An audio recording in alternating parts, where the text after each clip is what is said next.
La primera vez que sentí mariposas en el estómago por Sergio, el hermano de mi marido, supe que había cruzado una línea invisible. Fue una mirada, apenas un segundo, pero bastó para que todo mi mundo se tambaleara. Me llamo Marta, tengo 36 años, y después de 11 años de matrimonio con Iván, nunca imaginé que me encontraría atrapada en este laberinto de emociones prohibidas. El reloj marcaba las 7 de la tarde cuando entré en nuestro apartamento en Zaragoza. Las paredes que antes me parecían acogedoras ahora me asfixiaban con sus recuerdos de un amor que se había ido, apagando lentamente, como una vela consumiéndose. En la cocina, la luz ámbar del atardecer dibujaba sombras alargadas mientras fregaba los platos en silencio, escuchando a mi marido hablar por teléfono en el salón con esa voz profesional que reservaba para su mundo, un mundo al que yo ya no pertenecía.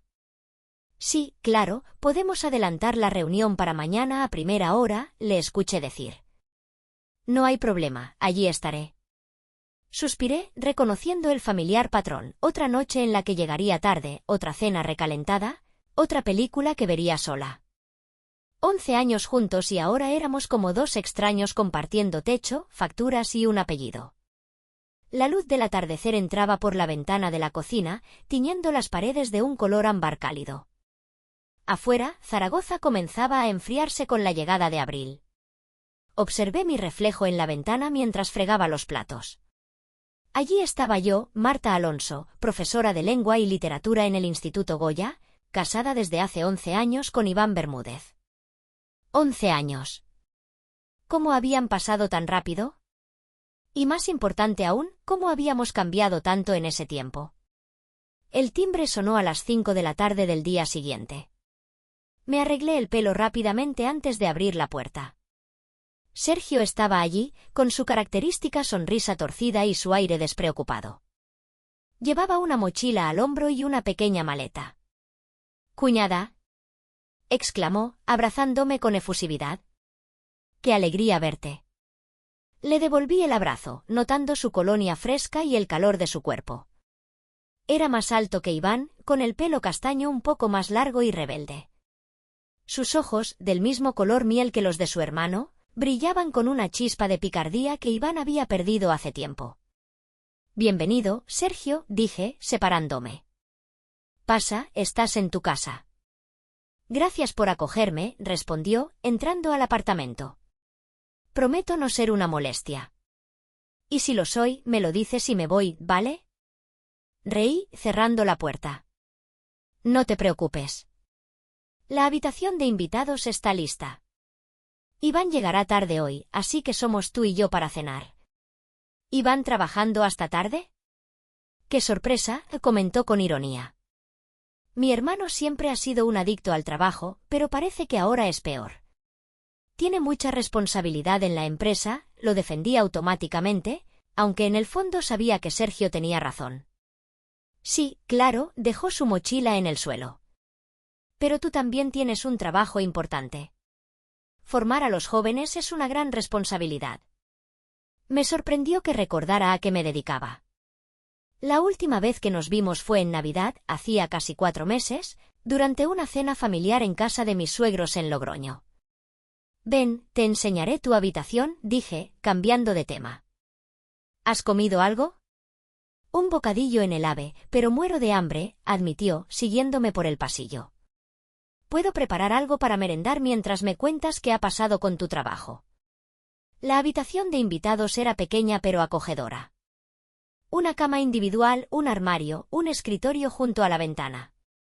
Las paredes estaban decoradas con algunas fotografías en blanco y negro que había tomado durante un viaje a Portugal años atrás. Sergio dejó su maleta sobre la cama y miró a su alrededor.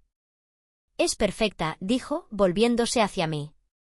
«Mucho mejor que mi piso de Madrid». Ese era un zulo. «¿Qué pasó exactamente?», pregunté mientras regresábamos a la cocina. Sergio se sentó en un taburete junto a la isla de la cocina mientras yo sacaba queso, jamón y pan para preparar unas tostas. «Lo de siempre», suspiró. «Recortes de personal. Último en entrar, primero en salir». Llevaba solo 8 meses en la agencia de publicidad, pero pensé que esta vez iba a durar. «Lo siento», dije sinceramente. Debe ser frustrante. Es lo que hay, se encogió de hombros. Al menos me dio tiempo a ahorrar algo. Y tampoco es que me apasionara ese trabajo. Mi jefe era un capullo. Sonreí ante su franqueza. Eso era lo que siempre me había gustado de Sergio, su honestidad brutal, su negativa a fingir que todo estaba bien cuando no lo estaba. Era refrescante, especialmente en comparación con la fachada de perfección que Iván y yo manteníamos. ¿Y tú qué tal?, preguntó de repente, clavando sus ojos en mí. ¿Todo bien con mi hermanito? La pregunta me pilló desprevenida. Por un momento, sentí el impulso de sincerarme, de contarle cómo me sentía realmente. Pero me contuve. «Todo bien», respondí, centrándome en cortar el pan. «Ya sabes, la rutina». «La rutina», repitió, como si estuviera saboreando la palabra. «La gran asesina de pasiones». Alcé la mirada, sorprendida por su comentario. Nuestros ojos se encontraron por un instante, y sentí una corriente eléctrica recorrer mi espalda. Aparté la vista rápidamente. «¿Quieres una cerveza?», pregunté, intentando romper la tensión.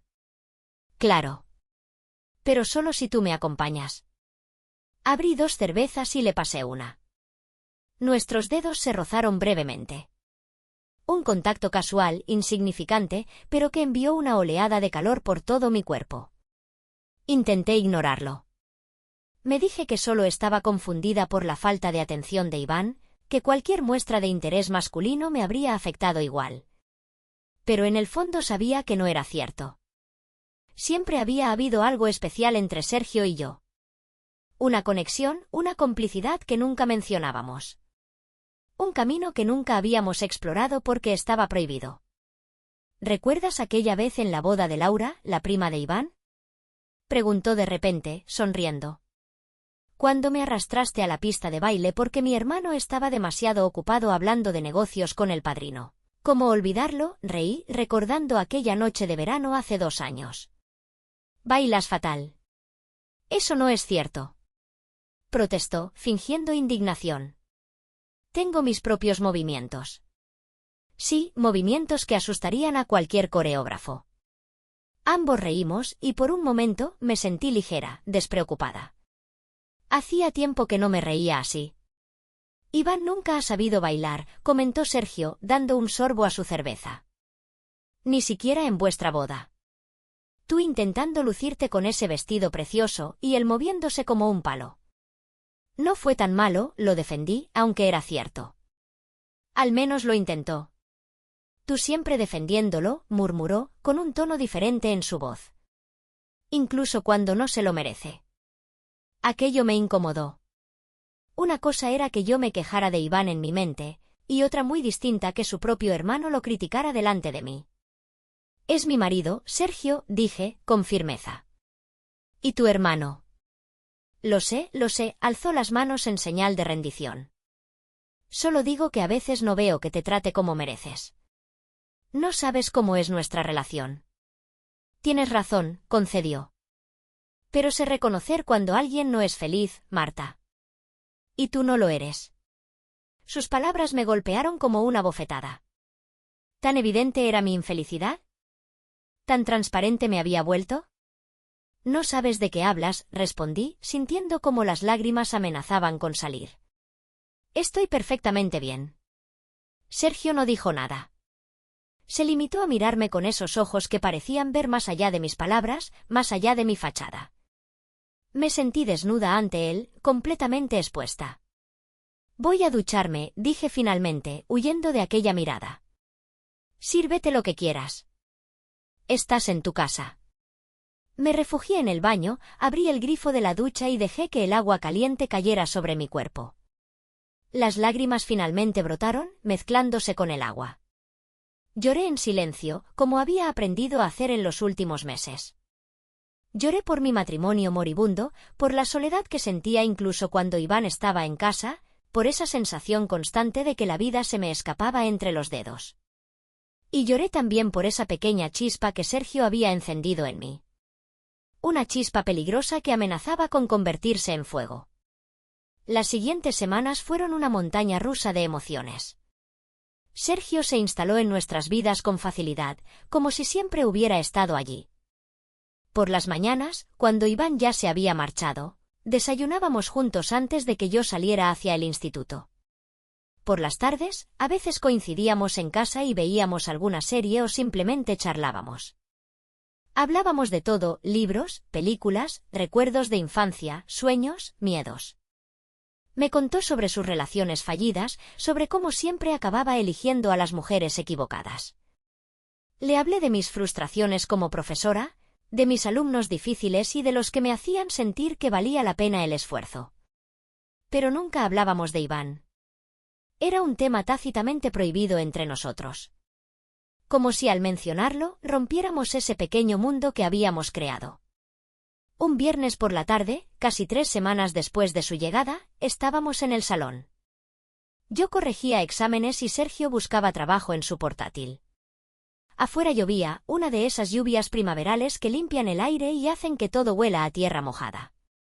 Odio corregir exámenes, gruñí, frotándome los ojos. Especialmente cuando escriben como si estuvieran mandando mensajes de WhatsApp. Sergio rió y cerró su ordenador. Déjalo por hoy, sugirió. Es viernes. Los profes también tienen derecho a descansar.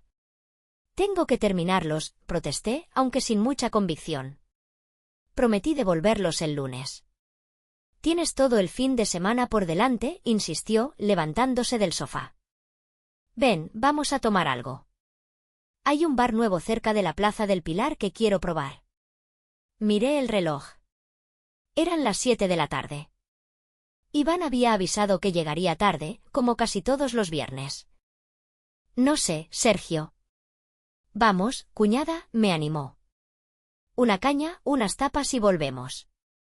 Te prometo que no te secuestraré. Sonreí ante su persistencia.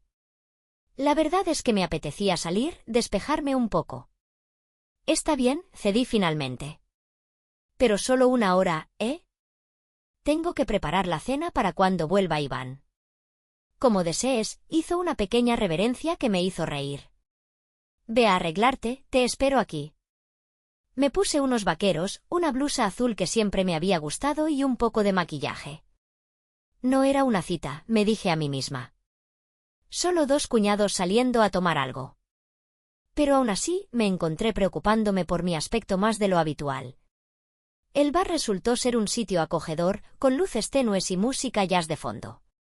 Nos sentamos en una mesa apartada y pedimos 2 cañas y unas tapas para compartir, patatas bravas, croquetas de jamón y una tabla de quesos aragoneses. Por los pequeños placeres de la vida, brindó Sergio, alzando su caña. Por los pequeños placeres, respondí, chocando mi vaso con el suyo. La conversación fluyó como siempre entre nosotros, fácil y natural. Sergio me contó sobre una entrevista de trabajo que tenía la semana siguiente en una agencia de Zaragoza. Yo le hablé de una alumna brillante que quería estudiar literatura pero cuyos padres insistían en que eligiera algo con más salidas. Una caña se convirtió en 2 y luego en 3. Las tapas dieron paso a más tapas y el vino reemplazó a la cerveza. El tiempo pasó volando y cuando miré el reloj ya eran las 10 de la noche. «Dios mío», exclamé. «No puede ser tan tarde». «El tiempo vuela cuando te diviertes», comentó Sergio, con los ojos brillantes por el alcohol. Hacía mucho que no me reía tanto. «Tengo que volver», dije, buscando mi bolso. «Iván estará preocupado». «Le mandaste un mensaje diciendo que estabas conmigo, ¿no?», preguntó, apurando su copa. Era cierto. Le había escrito a Iván diciéndole que había salido a tomar algo con Sergio. Su respuesta había sido un escueto «vale, llegaré sobre las 10». Sí, pero aún así, dudé. Debería estar en casa cuando llegue. Como quieras, accedió Sergio, pidiendo la cuenta. Pero ha sido una noche genial, ¿verdad? Lo miré a los ojos, esos ojos tan parecidos y a la vez tan diferentes a los de Iván. Sí, admití. Ha sido genial. Pagamos y salimos a la calle. La lluvia había cesado, pero el aire seguía húmedo y fresco. Decidimos caminar hasta casa, a pesar de que estábamos un poco achispados.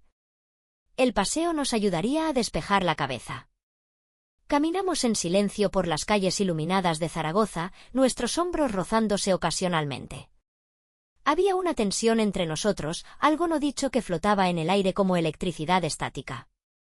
Marta, dijo finalmente Sergio, deteniéndose bajo una farola. Hay algo que necesito decirte. Mi corazón comenzó a latir con fuerza. Una parte de mí sabía lo que venía, y otra parte rezaba para estar equivocada. Sergio, no creo que sea buena idea, murmuré, evitando su mirada. Necesito decirlo, insistió, acercándose un paso más a mí. Me gustas, Marta. Me gustas mucho. Siempre ha sido así. Las palabras quedaron suspendidas entre nosotros, pesadas, imposibles de ignorar. Sentí un nudo en la garganta y las piernas me temblaban. Estoy casada con tu hermano, conseguí decir, aunque mi voz sonaba débil incluso para mí. Lo sé, respondió, con una expresión de dolor en su rostro. Y me odio por sentir esto. Pero no puedo evitarlo. Verte todos los días, hablar contigo, reír contigo. Ha sido una tortura y una bendición al mismo tiempo. Dio otro paso hacia mí. Podía oler su colonia, sentir el calor que emanaba de su cuerpo. Mi mente me gritaba que me alejara, que cortara esto de raíz. Pero mi cuerpo no respondía. Marta, susurró, levantando una mano para acariciar mi mejilla. Dime que no sientes nada por mí. Dímelo y te juro que me iré mañana mismo. No volveré a molestarte. Abrí la boca para decirlo, para poner fin a esta locura. Pero las palabras no salieron. Porque no sería verdad. Porque en algún momento de estas semanas, mis sentimientos hacia Sergio habían cambiado. O quizás siempre habían estado ahí, ocultos bajo capas de lealtad y compromiso. No puedo, susurré finalmente. No puedo decir eso. Y entonces, como si fuera lo más natural del mundo, nos besamos. Un beso suave al principio, casi tímido. Luego más intenso, más desesperado. Sus manos en mi cintura, las mías en su pelo. El mundo a nuestro alrededor desapareció. Fue él quien se separó primero. Me miró con una mezcla de felicidad y culpa. Lo siento, dijo, aunque no parecía arrepentido. No debería haber hecho eso. Yo también lo siento, respondí, tocándome los labios. Esto está mal, Sergio. Muy mal. Lo sé, asintió. Pero no me arrepiento. Me alejé un paso, intentando recuperar la compostura. Tenemos que volver a casa, dije, con voz temblorosa. Y tenemos que olvidar que esto ha pasado. ¿Podrás hacerlo?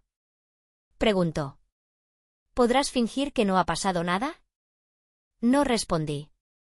No tenía una respuesta. Solo sabía que debíamos volver a la realidad, a ese apartamento donde Iván nos esperaba, ajeno a lo que acababa de ocurrir.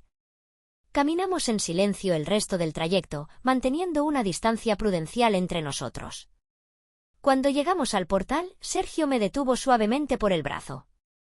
Sea lo que sea que decidas, dijo en voz baja, estaré aquí. Y si decides que esto fue un error, lo entenderé. Asentí sin mirarlo y entramos al edificio. La tensión en el ascensor era insoportable. Cada segundo parecía una eternidad.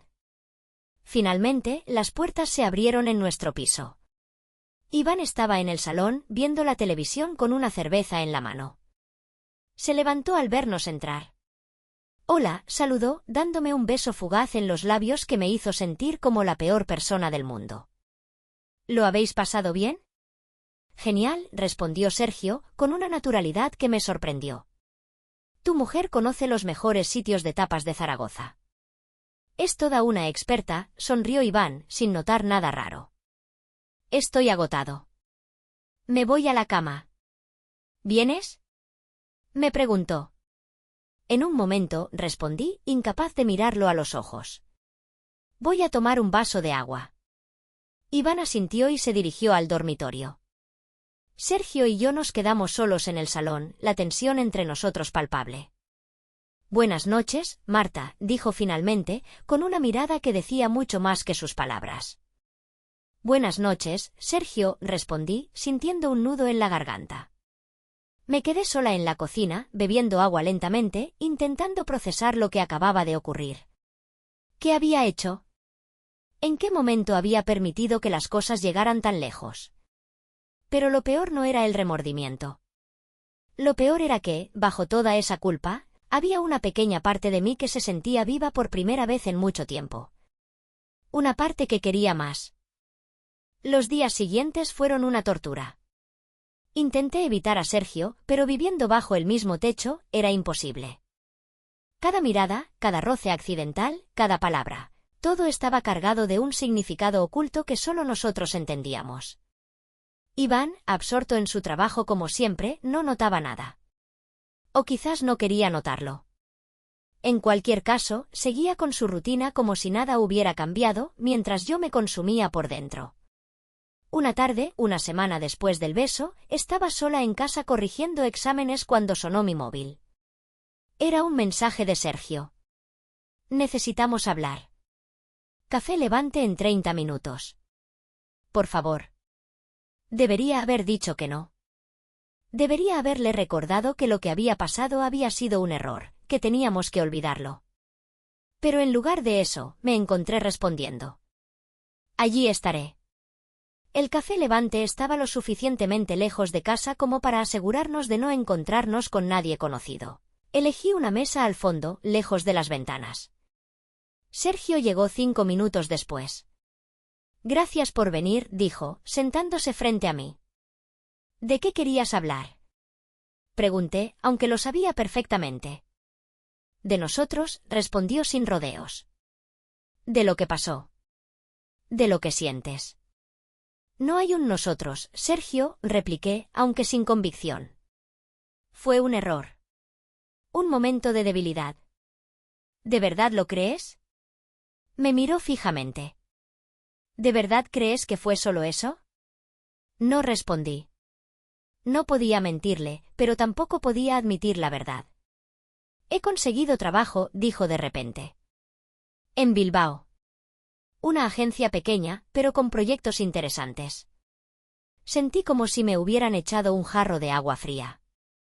¿Bilbao? Repetí, intentando asimilar la noticia. ¿Cuándo te vas? En 2 semanas, respondió, sin apartar sus ojos de los míos. A menos que me des una razón para quedarme. Ahí estaba. La propuesta implícita. La posibilidad de cambiar nuestras vidas para siempre.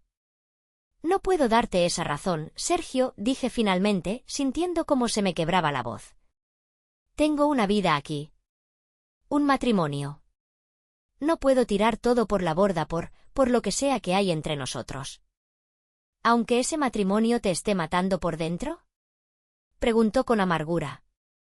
¿Aunque hace meses que no te sientes amada, deseada, vista? Sus palabras me dolieron porque eran ciertas. Porque ponían de manifiesto todo lo que había estado intentando negar. No es tan simple, murmuré, sintiendo cómo las lágrimas se acumulaban en mis ojos. No se trata solo de Iván y de mí. Está tu familia, mis padres, mis amigos, mi trabajo. Lo entiendo, dijo, tomando mi mano por encima de la mesa. Créeme que lo entiendo. No te estoy pidiendo que lo dejes todo hoy mismo. Solo te pido que pienses en lo que realmente quieres. En lo que te haría feliz. No sé lo que me haría feliz, admití, dejando que una lágrima resbalara por mi mejilla. Hace tanto tiempo que solo pienso en sobrevivir, en seguir adelante día a día, que he olvidado lo que es ser realmente feliz. Sergio apretó mi mano con más fuerza. Yo lo sé, dijo con convicción. Ser feliz es sentirse vivo. Es despertarse con ganas de afrontar el día. Es reír sin fingir, amar sin condiciones, vivir sin miedo. Sus palabras resonaron en mi interior, despertando anhelos que había enterrado hace tiempo. Me voy a Bilbao, continuó. Pero antes de irme, quiero que sepas algo, te quiero, Marta. No sé cuándo empezó, tal vez desde siempre. Y sé que está mal, que es complicado, que hay 1000 razones por las que no debería decírtelo. Pero es la verdad. Me quedé sin palabras. Nadie me había hablado así en años. Nadie me había mirado con esa intensidad, con esa certeza. Yo no sé qué decir, balbuceé. No digas nada, respondió, con una sonrisa triste. Solo piénsalo. Piensa en lo que realmente quieres. Nos despedimos con un abrazo casto, conscientes de que estábamos en un lugar público. Pero ese abrazo contenía todas las palabras no dichas, todos los sentimientos reprimidos. Volví a casa como en una nube, con la mente llena de pensamientos contradictorios. Por un lado, el deber, la lealtad, el